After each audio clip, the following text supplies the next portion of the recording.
जम्मू कश्मीर के इतिहास में मेहराज मलिक पहले ऐसे विधायक हैं जिनके ऊपर पीएसए का कानून लगाया गया। यह है बीजेपी की असलियत। इनके लिए ना राष्ट्रवाद है, ना देश है। कोई भी व्यक्ति इनके पास चला जाए, मैं तो बार बार कहता हूं, सिर्फ दाऊद इब्राहिम का बीजेपी में शामिल होना बाकी रह गया है। बाकी इनको किसी से भी परहेज नहीं है। किसी को भी अपनी पार्टी में शामिल कर सकते हैं और दूसरों के ऊपर सवाल उठाते हैं। मेहराज मलिक को बहुत बड़ा अपराधी सिद्ध करना है, इसलिए आपने 2014 से लेकर अब तक की सारी एफआईआर का जिक्र करके बता दिया साहब ये तो बहुत बड़े अपराधी हैं। 7-8 तो ऐसे मामले हैं जो पुलिस ने रजिस्टर किया, उस पर आगे कोई कार्रवाई नहीं की। आप पीएसए लगा रहे हैं। चुना हुआ विधायक है मेहराज मलिक और उसके खिलाफ जो कार्रवाई हो रही है उसकी लड़ाई हाई कोर्ट से लेकर सुप्रीम कोर्ट तक और सड़क से लेकर सदन तक आम आदमी पार्टी लड़ेगी। और ये पूरा मामला जब आप जानेंगे तो आपको ये बिल्कुल साफ हो जाएगा कि पुराने जमाने की कोई उपन्यास तैयार की है भारतीय जनता पार्टी के प्रशासन ने। कोई मनोहर कहानियां लिखी हैं मेहराज मलिक के खिलाफ मोदी जी के और अमित शाह जी के द्वारा चलाए जा रहे प्रशासन ने। 18 एफआईआर का जिक्र किया गया, 18 एफआईआर का। और वो किस प्रकार के एफआईआर है? वो एफआईआर है जनता के मुद्दों को उठाने के एफआईआर। और कब के एफआईआर है? 2014 का एफआईआर, 2016 का एफआईआर, 2021 का एफआईआर, 2023 का एफआईआर, 2024 का एफआईआर। आप 10-10 साल पुराने एफआईआर, 11 साल पुराने एफआईआर को उठा के पीएसए लगा रहे हो आप एक चुने हुए विधायक के ऊपर। पीएसए का कानून लगा रहे हो। 14 की एफआईआर, 16 की एफआईआर। आपका प्रशासन घास छील रहा था। आपको याद नहीं है 11 साल तक एफआईआर? अब आपको क्योंकि पहले तो केजरीवाल साहब ने कहा, जब मैंने उनको पूरी जानकारी सारे मामले को समझने के बाद दी, कि सड़क से लेके संसद और सुप्रीम कोर्ट तक मेहराज मलिक के हक की लड़ाई लड़नी है और उनको न्याय दिलाने की लड़ाई लड़नी है। नंबर 1। अब क्या दावा किया जाता है केंद्र सरकार द्वारा, मोदी जी के द्वारा, कि जम्मू कश्मीर में बिल्कुल अमन और चैन है, चारों तरफ शांति है, कुछ गड़बड़ नहीं है। मैं पहुंचा श्रीनगर, वहां भी मुझे धरना देना था, वहां मुझे प्रेस वालों से बातचीत करनी थी, वहां अपने कार्यकर्ताओं के साथ बैठना था, तो मुझे हाउस अरेस्ट कर लिया गया। जिस गेस्ट हाउस में रोका गया था वहीं पे मुझे अरेस्ट कर लिया गया और कहा गया आपको किसी से भी मिलने की इजाजत नहीं है।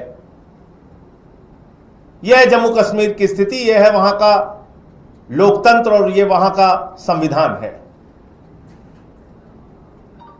एक सांसद को बाहर निकलने की इजाजत नहीं है और बताया नहीं जा, और साथ में हमारे विधायक इमरान हुसैन भी थे, उनको बताया भी नहीं जा रहा है कि आपको क्यों रोका गया है। और इतना ही नहीं, जम्मू कश्मीर के कई बार मुख्यमंत्री रह चुके, केंद्र में मंत्री रह चुके, कई बार सांसद रह चुके फारूक अब्दुल्ला साहब यह खबर सुन के मिलने के लिए गेस्ट हाउस में पहुंचे, उनसे भी नहीं मिलने दिया गया। हमने कहा भाई आपको बहुत ज्यादा परेशानी है कि मुझे बाहर नहीं आना, इनको तो अंदर आने दो, उनको भी अंदर नहीं आने दिया गया। मैं गेट पे खड़ा होकर कह रहा हूं कोई अधिकारी अंदर तो आ जाओ, मुझे बता तो दो क्या वजह है, मुझे क्यों नहीं जाने दे रहे हो। कोई अधिकारी भी अंदर नहीं आ रहा है। आपने मजाक बना रखा है। मुझे गेट पे खड़े होके फारूक अब्दुल्ला जी से बात करनी पड़ी, जिनकी पार्टी की वहां पे सरकार है, जिनका बेटा वहां का चीफ मिनिस्टर है। उस व्यक्ति को अंदर आने की इजाजत नहीं है। तो मैं तो अपने साथ जो घटना हुई इसको देख के ही बता सकता हूं कि महराज मलिक के खिलाफ किस प्रकार से एक फर्जी, बेबुनियाद और झूठा मामला तैयार किया गया है भारतीय जनता पार्टी के प्रशासन के द्वारा। और एकमात्र पार्टी है भारतीय जनता पार्टी, एकमात्र पार्टी। जम्मू कश्मीर के अखबारों को पलट लीजिए, देख लीजिए, एकमात्र पार्टी है बीजेपी जो महराज मलिक के खिलाफ है। बाकी तमाम संगठन, तमाम लोग महराज मलिक के हक में बोल रहे हैं कि आप एक विधायक के ऊपर कैसे पीएसए जैसा कानून लगा सकते हैं, एक ऐसा कानून जिसमें लंबे समय तक जमानत नहीं होती, एक ऐसा कानून जो आतंकवादियों पे, बड़े बड़े अपराधियों पे लगाया जाता है, वो आपने एक विधायक के ऊपर लगा दिया। ये आपने किया। और क्या क्या आरोप लगाए हैं आप सुनेंगे तो हंसी आएगी। महराज मलिक फेसबुक लाइव करता है और उस फेसबुक लाइव में उनके जो 2 लाख फॉलोअर हैं वो उनकी बातों से प्रभावित हो जाते हैं। ये एफआईआर है। एफआईआर ये है कि महराज मलिक की भाषा ठीक नहीं है। तो भाषा ठीक नहीं है तो भाषा के लिए कार्रवाई होगी, पीएसए क्यों लगेगा? ऐसे ऐसे बेबुनियाद आरोप लगाए गए, ऐसी ऐसी बातें लिखी गई हैं, आप इसको पढ़ेंगे तो आपको हंसी आएगी। ये मनोहर कहानियां, पुराना कोई उपन्यास जैसे लिखा जा रहा हो वैसे लिख के दे दिया। फिर एक बुरहान वानी के बारे में कोई महराज मलिक का पुराना वीडियो 5-6 साल, अभी तक उसको याद नहीं आ रहा था इन लोगों को। 5-6 साल पुराना वीडियो, उसको तोड़ मरोड़ के इधर का उधर करके उसको लेके इश्यू बनाए जा रहे हैं। तो मैंने सोचा कि आज आपको भारतीय जनता पार्टी के सेवानिवृत्त आतंकवादियों से परिचय करा दूं। बीजेपी के रिटायर्ड टेररिस्ट जो इस वक्त और समय समय पर बीजेपी जम्मू कश्मीर के पदाधिकारी हैं। मैंने सोचा वो आपको जानकारी में होना चाहिए कि राष्ट्रवाद का ढोंग पीटने वाली, ढिंढोरा पीटने वाली, ढोंग करने वाली भारतीय जनता पार्टी और इसकी असलियत क्या है आपको जानकारी होनी चाहिए कि इनका दोहरा चरित्र कैसा है, बात क्या करते हैं और हकीकत में क्या है। तो मैंने सोचा कुछ रिटायर्ड टेररिस्ट जो है उनकी सूची आपके सामने मैं पढ़ दूं। अब्दुल रहमान लोन है ये पाकिस्तान में प्रशिक्षित आतंकवादी हैं। कुपवाड़ा के 1990-91 में इन्होंने पाकिस्तान से आतंकवाद का प्रशिक्षण प्राप्त किया। तो भारतीय जनता पार्टी ने कहा अब तुम सबसे उपयुक्त और अच्छे व्यक्ति हो, तुमको हम कुपवाड़ा डिस्ट्रिक्ट का प्रेसिडेंट बना रहे हैं। Abdul Rahman loan, retired terrorist और कुपवाड़ा का भारतीय जनता पार्टी का जिलाध्यक्ष। फैयाज अहमद नजर, यह भी पाकिस्तान प्रशिक्षित आतंकवादी है। भारतीय जनता पार्टी ने कहा तुमने पाकिस्तान से आतंकवाद का प्रशिक्षण प्राप्त किया है, अब तुम बारामूला भारतीय जनता पार्टी के महासचिव रहोगे। General secretary Bharatiya Janata Party Baramulla district, retired terrorist Fayaz Ahmad Nazar. तीसरा नाम है अब्दुल रहमान टिकरी। ये भी अल बर्क और अल जिहाद नाम के आतंकवादी संगठनों से जुड़ा रहा है।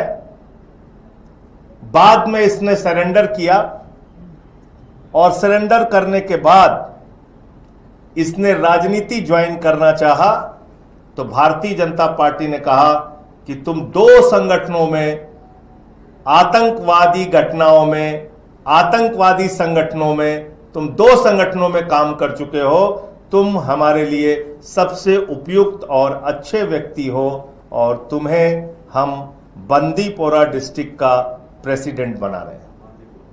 बांदीपुरा।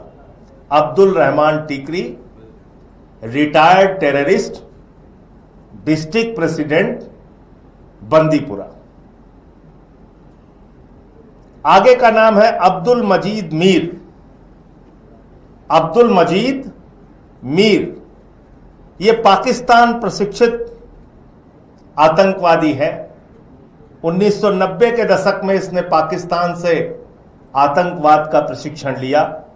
मोदी जी के पार्टी भारतीय जनता पार्टी ने कहा तुम सबसे उपयुक्त व्यक्ति हो, और ये बीजेपी का काउंसलर है, वाइस चेयरमैन है गांदरबल म्युनिसिपल कमेटी का, vice chairman Ganderbal municipal committee. Abdul Majeed Mir, retired, प्रशिक्षण प्राप्त, पाकिस्तान प्रशिक्षित आतंकवादी संगठन से प्रशिक्षण प्राप्त। बशरत मजीद मीर, इन्होंने 2001 में आतंकवाद का प्रशिक्षण पाकिस्तान से प्राप्त किया। भारतीय जनता पार्टी ने इनको कुपवाड़ा जिले का मीडिया का हेड बना दिया।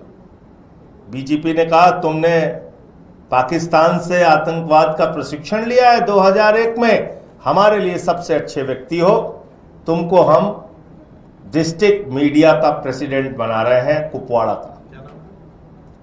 बशरत मजीद मीर। बहुत आराम से मैं एक एक नाम पढ़ रहा हूं। अब एक अगला नाम है गुलाम मोहिद्दीन सूफी। ये लोकली ट्रेंड मिलिटेंट है। लोकली यानी स्थानीय स्तर पर प्रशिक्षण प्राप्त आतंकवादी है। 1990-92 के दशक में तो इस रिटायर्ड टेररिस्ट को भी बीजेपी ने बारामूला डिस्ट्रिक्ट का प्रेसिडेंट बना दिया है और राज्य की वर्किंग कमेटी का ये मेंबर है।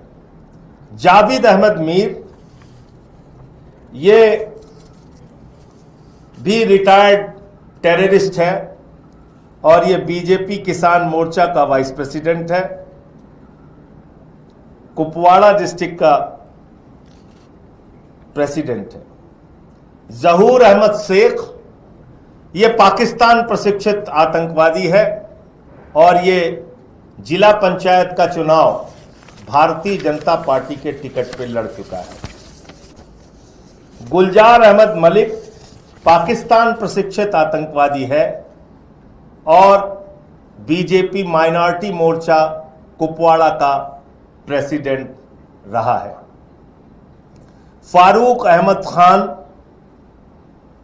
ये पाकिस्तान प्रशिक्षित 90 के दशक में पाकिस्तान प्रशिक्षित मिलिटेंट है और श्रीनगर म्युनिसिपल कॉरपोरेशन का चुनाव लड़ चुका है। मोहम्मद अशरफ हजम अशरफ आजाद, यह स्थानीय स्तर पे 1993 में प्रशिक्षित मिलिटेंट है और मुस्लिम बीजेपी मेंबर्स इन कश्मीर, और ये उनकी पार्टी में है। फिर से इसका नाम पढ़ दे रहा हूं। मोहम्मद अशरफ हाजम, और एक की फोटो तो आप लोगों ने सबने देखी होगी, मैं फिर दिखा देता हूं। वो फोटो तो देश के गृह मंत्री के साथ ही आपने देखी होगी, फिर से मैं दिखा देता हूं। तो आज मैं चाहता हूं कि सारे मीडिया चैनल ये खबर दिखाएं और पूछें कि ये जो व्यक्ति है ये लश्कर का टेररिस्ट है, तालिब हुसैन शाह। तालिब हुसैन शाह जो लश्कर का टेररिस्ट रहा है, ये बीजेपी माइनॉरिटी मोर्चा में आईटी सेल का प्रमुख है, और इसकी तस्वीर आप देख सकते हैं, किसी और के साथ नहीं, भारत के गृह मंत्री के ठीक पीछे खड़ा हुआ है। भारत के गृह मंत्री के ठीक पीछे खड़ा हुआ है। तो शायद कहीं से उनको जानकारी मिल गई होगी कि मैं ये भारतीय जनता पार्टी के रिटायर्ड टेररिस्ट की सूची देश की जनता के सामने रखना चाहता हूं, इसलिए उन्होंने कल की मेरी प्रेस कॉन्फ्रेंस नहीं होने दी और मुझे हाउस अरेस्ट कर लिया। यह है बीजेपी की असलियत। इनके लिए ना राष्ट्रवाद है, ना देश है। कोई भी व्यक्ति इनके पास चला जाए, मैं तो बार बार कहता हूं, सिर्फ दाऊद इब्राहिम का बीजेपी में शामिल होना बाकी रह गया है। बाकी इनको किसी से भी परहेज नहीं है। किसी को भी अपनी पार्टी में शामिल कर सकते हैं और दूसरों के ऊपर सवाल उठाते हैं, दूसरों की राष्ट्रभक्ति पे सवाल उठाते हैं। लोकतांत्रिक तरीके से, संवैधानिक तरीके से चुना हुआ विधायक है मेराज मलिक, और उसके खिलाफ जो कार्रवाई हो रही है उसकी लड़ाई हाईकोर्ट से लेकर सुप्रीम कोर्ट तक और सड़क से लेकर सदन तक आम आदमी पार्टी लड़ेगी।